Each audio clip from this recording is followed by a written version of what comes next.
Kini Liora kembali menjalani hari-harinya dengan tenang.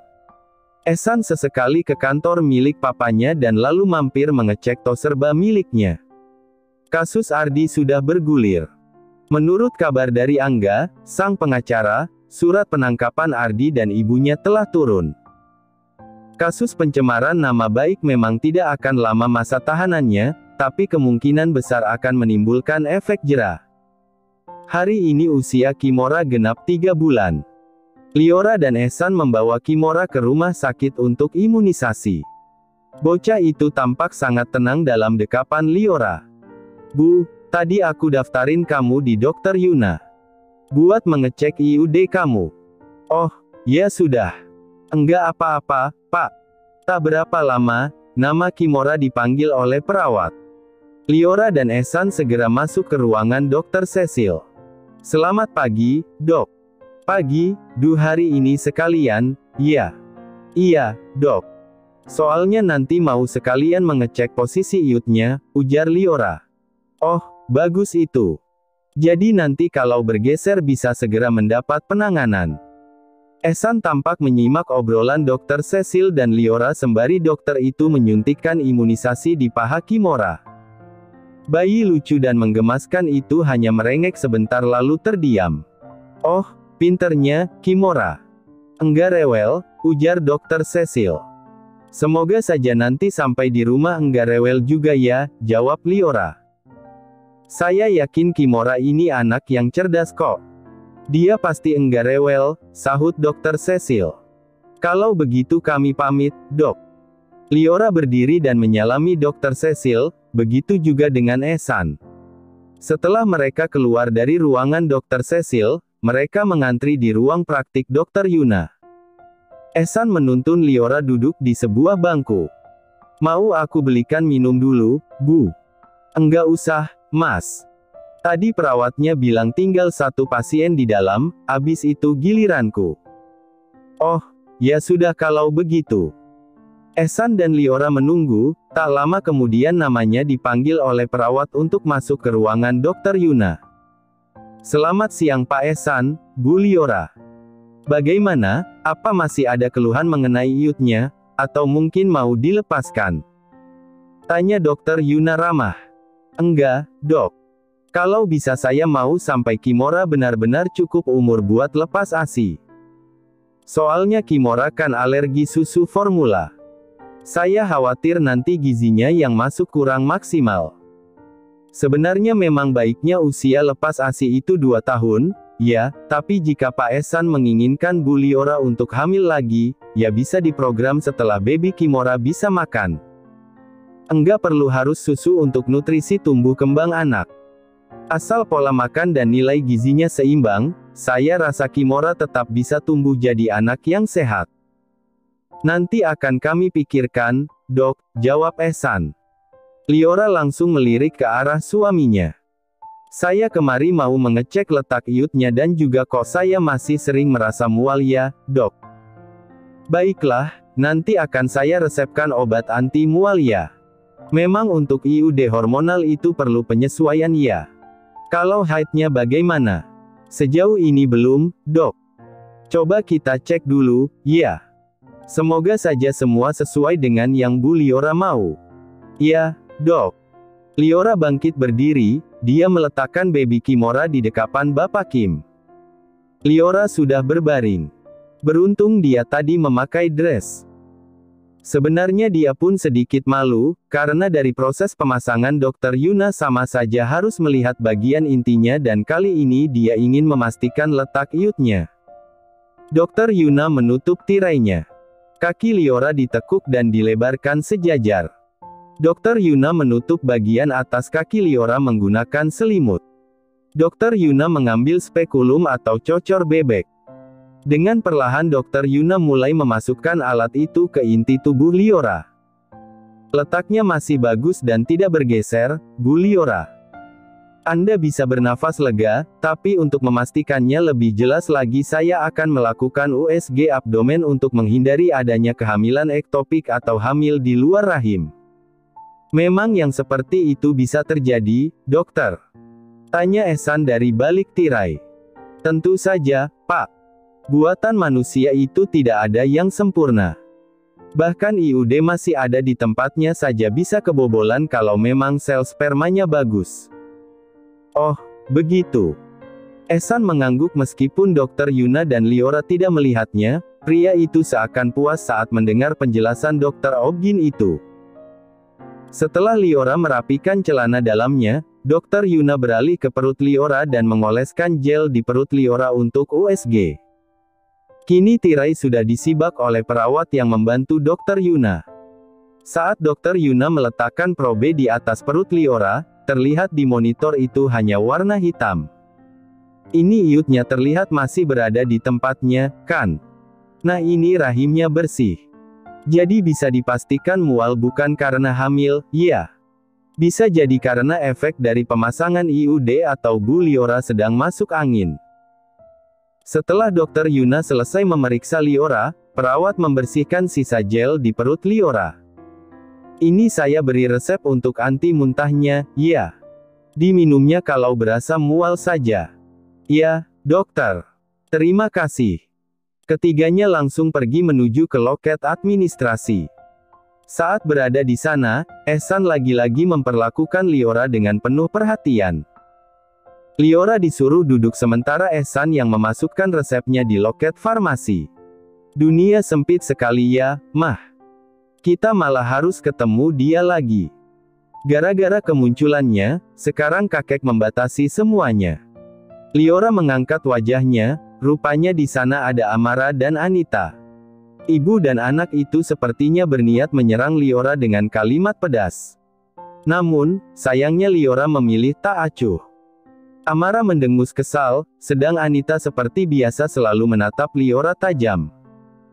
Ehsan yang melihat saudara Liora berdiri di hadapan istrinya, segera mendekat ke bangku istrinya itu. Hari ini penampilan Ehsan lain dari biasanya. Dari baju hingga aksesoris yang ia kenakan semua bermerek. Karena memang Ehsan hari ini ingin seharian bersama istri dan anaknya. Amara menatap kedatangan Ehsan dengan mimik wajah terpukau. Penampilan pria itu sangat berbeda jauh dari saat ia berada di kediaman Kartarajasa beberapa waktu lalu. Sayang, ayo kita ke sana. Iya, Mas. Dasar tidak punya sopan, seharusnya kamu yang menyapa kami, bukan malah sebaliknya, ucap Anita sinis. Apa begini cara kalian menyapa saudara kalian? Tanya Ehsan. Lain kali tidak perlu menyapa istriku. Anggap saja tidak saling kenal, ujar Ehsan. Amara masih diam, dia mengamati outfit yang dipakai oleh Ehsan. Amara bisa memperkirakan berapa banyak rupiah yang menempel di tubuh suami sepupunya itu. Wah, rupanya Paman Amar itu royal sama menantunya, ya, Mah. Lihat pakaian yang dia pakai. Anita menelisik Ehsan dari atas sampai bawah. Benar juga yang putrinya katakan. Pria itu memakai barang-barang branded. Amar terlalu bodoh memilih menantu, ujar Anita menimpali ucapan Amara. Ehsan tersenyum miring. Saya tidak perlu harta mertua saya untuk bisa memakai semua ini dan asal kalian tahu. Kalian ini terlalu memalukan untuk menyandang nama besar Kartarajasa. Atas nama Ibu Liora dan anak Kimora. Ehsan memeluk lengan Liora dan membawanya menuju loket administrasi. Ehsan mengeluarkan dompetnya dan mengambil black card miliknya. Mata Amara semakin membelalak melihat Ehsan mengeluarkan kartu sakti itu dari dalam dompetnya. Senyum licik mengembang di bibir Amara. Setelah mengambil obat untuk Liora, Ehsan dan Liora pergi meninggalkan area rumah sakit. Ehsan membawa Liora dan Kimora pergi ke suatu tempat. Kita mau kemana, Mas? Ke makam Mbak Farahia. Nanti kamu pasti akan tahu. Ehsan menuntun Liora ke jajaran makam yang dia tak tahu itu makam siapa. Namun, saat melihat nisan kecil, jantung Liora berdetak kencang. Mungkinkah? Mas, ini. Bagaimana? Apa kamu sekarang bisa tenang? Maaf tidak memberitahumu lebih awal, tapi aku juga tidak bisa membiarkan Sabila berada lama-lama di sana. Dan satu hal lagi yang perlu kamu tahu, Ardi dan ibunya sedang dalam proses penangkapan. Liora membekap mulutnya menatap ke arah Ehsan setengah tak percaya. Padahal pria itu selalu berada di dekatnya, tapi dia telah melakukan banyak hal yang benar-benar mampu menyentuh sudut hati Liora. Terima kasih, Mas. Aku mencintaimu, Mas. Kamu benar-benar suami terbaik yang telah Tuhan berikan untukku. Terima kasih. Liora memeluk tubuh suaminya. Air matanya mengalir deras, meskipun ini adalah air mata bahagia, Liora tidak bisa berhenti menangis. Liora sesenggukan. Ehsan hanya bisa membalas pelukan itu dengan usapan lembut. Dia khawatir jika membalas pelukan Liora maka Kimura akan sesak napas karena tergencet di tengah. Sekarang kamu tidak akan mimpi buruk lagi, Bu. Semua ini aku lakukan agar kamu bebas menjalani hidup tanpa ada kesedihan lagi. Sudah cukup penderitaan kamu selama ini. Terima kasih pokoknya, Pak. Aku enggak menyangka kamu melakukan semua ini padahal kamu selalu ada di dekatku. Setelah melihat penampilan Ehsan tadi, kini Amara tampak berpikir, apa mungkin kemarin memang Liora sengaja menyembunyikan jati diri suaminya yang kaya raya. Sepertinya Amara merasa tertantang untuk mencari tahu. Apalagi suami Liora itu tergolong tampan. Kamu kenapa sih, Ra? Dari tadi Mama lihat kamu senyum-senyum terus. Mama lihat tadi suami Liora. Ya, lihat, kenapa memang? Ya ampun, Ma. Jam tangan yang dipakai dia tadi harganya hampir setengah miliar, Mah. Sepatunya juga harganya 10 jutaan. Belum lagi tadi dia bayar rumah sakit pakai black card. Aku yakin Lily bohongi kita. Suaminya pasti bukan penjaga toko. Dia itu terlalu keren untuk ukuran seorang penjaga toko. Terus kamu mau apa? Mau rebut suami sepupu kamu? Iya. Tanya Anita berang. Ya kalau Ehsan mau sama aku kenapa enggak? Jangan gila kamu. Kamu mau lempar kotoran ke wajah Mama? Hah? Sejak papa kamu enggak ada kita cuma menggantung hidup kita sama kakek. Sekarang ada Om Amar, anak kesayangan kakekmu dan kamu mau merebut menantu Amar. Mau ditaruh di mana lagi wajah Mama ini, Ra? Kamu itu kalau mau bertindak pakai otak kamu dong. Mama memang membenci mereka. Mama benci mereka hidupnya selalu beruntung. Bahkan Lily yang hilang selama 20 tahun bisa berkumpul dengan orang tuanya lagi dan mereka tetap hidup bahagia. Sementara kita. Dan sekarang kamu ada niatan mau jadi pelakor di rumah tangga saudara sepupuku sendiri. Kamu bunuh aja Mama, Ra. Mama enggak akan kuat menanggung malu. Amara mengerucutkan bibirnya kesal. Ucapan mamanya sangat menyakiti hatinya, tapi niatnya tak akan berubah. Dia akan diam-diam mendekati Ehsan. Persetan dengan ibunya. Dia hanya ingin menyelamatkan masa depannya jika sewaktu-waktu kakeknya benar-benar tidak memberi mereka jatah warisan. Baiklah, kalau Mama tidak merestuiku. Kalau sampai Ehsan menjadi milikku jangan salahkan aku tidak akan mengajak Mama, batin Amara. Sementara itu, hari ini Ehsan membawa istri dan putri kecilnya ke sebuah pusat perbelanjaan. Kali ini agar tidak terjadi kesalahan, Ehsan membawa Liora ke mall yang berbeda dari mall sebelumnya. Yakin ngajak ke mall buat nyenengin aku sama Kimura kan, Pak? Bukan buat ketemu cewek-cewek. Ibu Kim ini kalau curigaan, udah mirip jaksa penuntut umum. Tanyanya detail banget, ujar Ehsan sembari mencolek dagu istrinya. Jangan colek-colek ya, emang aku sambal rujak di kolak colek. Kata Liora pura-pura merajuk. Namun, bukannya merasa bersalah, Ehsan justru terbahak-bahak mendengar ucapan istrinya. Ibu Kim makin pintar ngomong. Jujur deh, Bapak Kim ada rencana apa? Kenapa tiba-tiba ajak aku dan Kimura ke mall? Biar kamu tahan AC, Bu. Aku udah lama puasa loh, Bu. Rasanya di badan sama kepala bawaannya berat. Puasa. Alis Liora mengernyit, Tapi tak lama setelah menelaah ucapan suaminya, ia mencubit lengan Ehsan. "Ini tempat umum, Pak. Bicaranya dikondisikan dong." Bu Kim malu, "Ya. Aku tadi bicaranya udah pelan-pelan, loh. Terserah kamu, Pak. Ayo, jadi ngajak ngadem enggak?" Liora menatap suaminya kesal. Jujur saja untuk membicarakan hal tabu Liora masih sangat malu. Kedua orang dewasa dan satu anak bayi itu kini menyusuri setiap sudut mall. Ehsan berdiri dengan kokoh di samping tubuh istrinya. Dia melingkarkan tangannya di pinggang istrinya. "Mau beli apa, Bu? Tas, baju, sepatu atau jam tangan, mungkin?" "Enggak ah, Pak." Meski berkata demikian, namanya juga wanita, kaki Liora tetap melangkah dengan pasti memasuki sebuah toko yang cukup ternama. Liora berjalan mendekat ke sebuah deretan baju anak-anak. Dia mengusap satu persatu baju itu dengan mata berbinar cerah. "Mas, kita ke panti asuhan nanti, mau?" "Boleh, apa sih yang enggak buat kamu? Bawain baju, boleh? Boleh. Boleh banget, malah."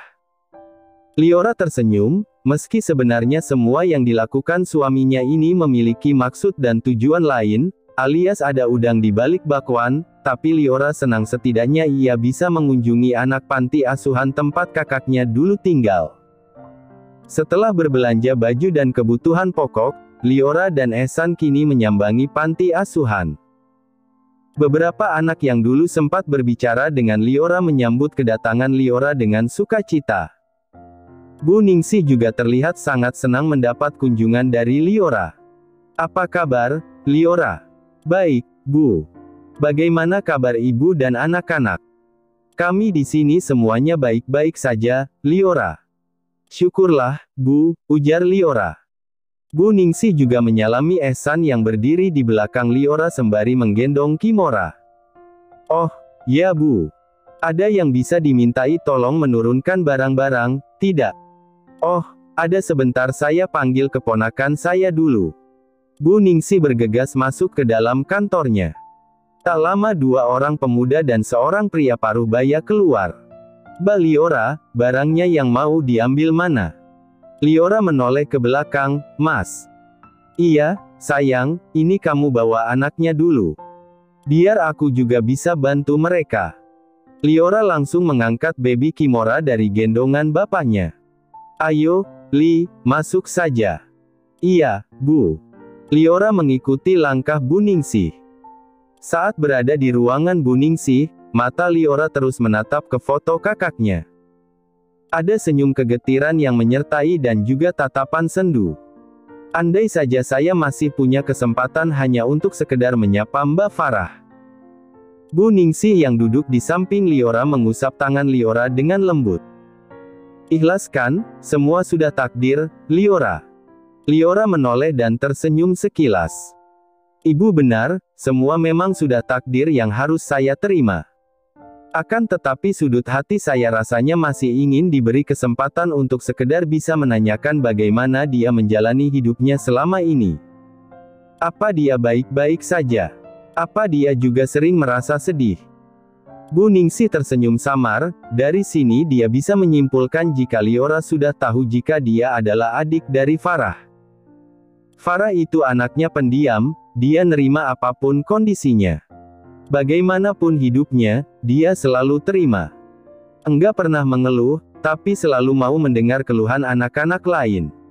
Liora hanya diam mendengarkan cerita Bu Ningsih. Tak lama Ehsan dan yang lainnya muncul membawa barang bawaannya. "Ini ada baju-baju dan beberapa kebutuhan pokok untuk anak-anak di sini. Saya tidak tahu jumlah mereka pastinya, tapi saya harap ini cukup," ujar Liora. "Terima kasih Nak Ehsan, Liora. Semoga Tuhan membalas kebaikan kalian." "Amin," jawab Liora dan Ehsan hampir bersamaan. Selepas membagikan baju-baju pada anak-anak panti, Liora dan Ehsan pamit undur diri. Untungnya baju yang Liora belikan untuk anak-anak panti cukup tidak kurang. "Aku kok lapar ya, Mas. Mau makan di mana, mumpung kita di luar?" Mau sate kere, masih buka enggak yang jualnya? Ya sudah, kita cari dulu aja. Biasanya di belakang Sriwedari, atau kalau enggak daerah Widuran. Nanti kita coba puterin ya. Tapi ini dah jam segini, kasihan Kimora, Mas. Apalagi tadi dia habis imunisasi, ujar Liora. Ehsan menatap putrinya sekilas yang terlelap di dekapan istrinya.